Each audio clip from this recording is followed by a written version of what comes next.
Bapak Ibu, pada bagian ini kita akan mempelajari tentang komponen rangkaian listrik. Selamat belajar.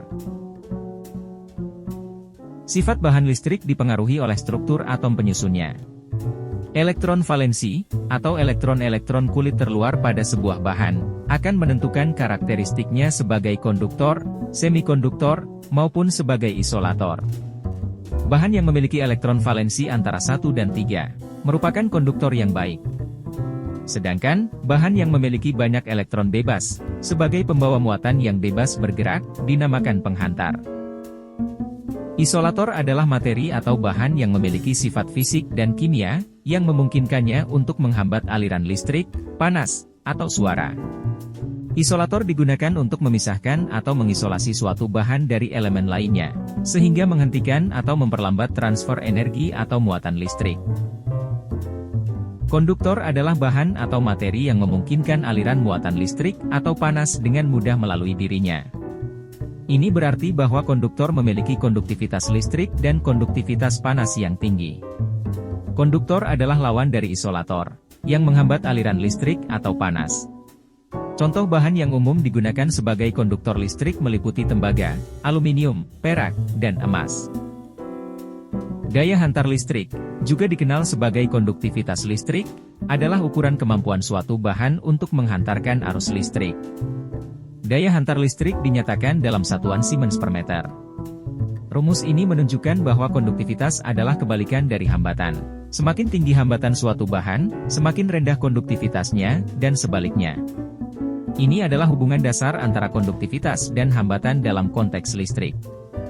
Daya hantar listrik adalah konsep penting dalam elektronika dan ilmu material, karena mempengaruhi kinerja komponen listrik dan elektronik, serta kemampuan konduktor dan isolator dalam berbagai aplikasi.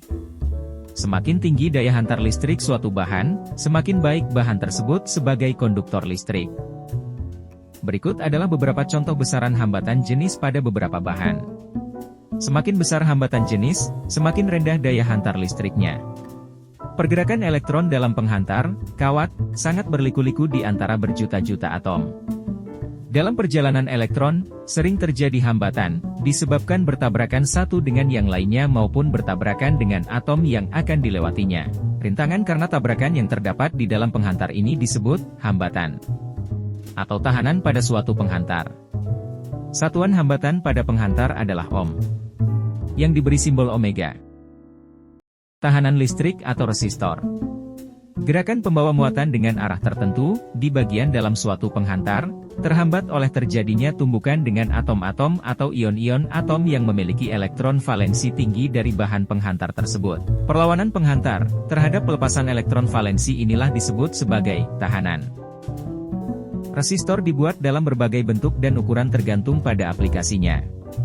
Dua konstruksi resistor yang umum digunakan adalah 1. Resistor karbon. Resistor ini terbuat dari substrat yang dilapisi dengan lapisan tipis karbon. Karbon film ini memiliki nilai resistansi yang telah ditentukan selama proses pembuatan. Untuk mengubah nilai resistansi, sebagian lapisan karbon dapat dihilangkan dengan mengikis permukaannya. Resistor karbon umum digunakan dalam berbagai aplikasi elektronik umum. 2. Resistor metal film. Konstruksi resistor ini mirip dengan resistor karbon, namun lapisan tipis logam, biasanya nikel kromium, digunakan sebagai bahan resistif. Resistor metal film memiliki nilai toleransi yang lebih tinggi dan stabilitas yang baik terhadap perubahan suhu dibandingkan dengan resistor karbon. Beberapa jenis resistor, diantaranya 1. Resistor tetap. Jenis resistor ini memiliki resistansi tetap. Mereka digunakan dalam berbagai aplikasi di mana nilai resistansi tidak perlu diubah. Contoh konstruksi resistor ini adalah resistor karbon, resistor film logam, dan resistor lapisan logam. 2. Resistor variabel. Resistor ini dapat diubah nilai resistansinya secara manual dengan memutar potensiometer atau menyesuaikan resistor trimmer. Mereka berguna dalam aplikasi di mana perubahan resistansi diperlukan untuk mengatur volume, kecerahan lampu, atau nilai-nilai tertentu dalam suatu rangkaian. 3. Resistor LDR, atau Light Dependent Resistor. Adalah jenis resistor yang resistansinya berubah sesuai dengan intensitas cahaya yang diterimanya. Ini adalah komponen semikonduktor yang sangat bergantung pada cahaya. sehingga sering digunakan dalam berbagai aplikasi yang melibatkan pengukuran atau kontrol intensitas cahaya. 4. Resistor NTC, negatif temperatur koefisien, dan resistor PTC, positif temperatur koefisien, adalah dua jenis resistor yang nilai resistansinya berubah dengan suhu. Perbedaannya terletak pada cara resistansi mereka berubah saat suhu meningkat. Kode warna pada resistor berdasarkan jumlah pitanya dapat bervariasi tergantung pada standar yang digunakan dan jenis resistornya. Kode warna resistor dibaca dari kiri ke kanan. Artinya, warna paling dekat dengan ujung badan resistor adalah digit pertama, dan warna di sebelah kanannya adalah digit kedua, dan seterusnya.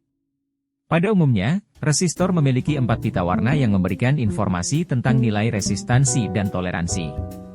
Namun, ada juga resistor yang memiliki 6 pita warna yang menambahkan informasi tambahan seperti koefisien.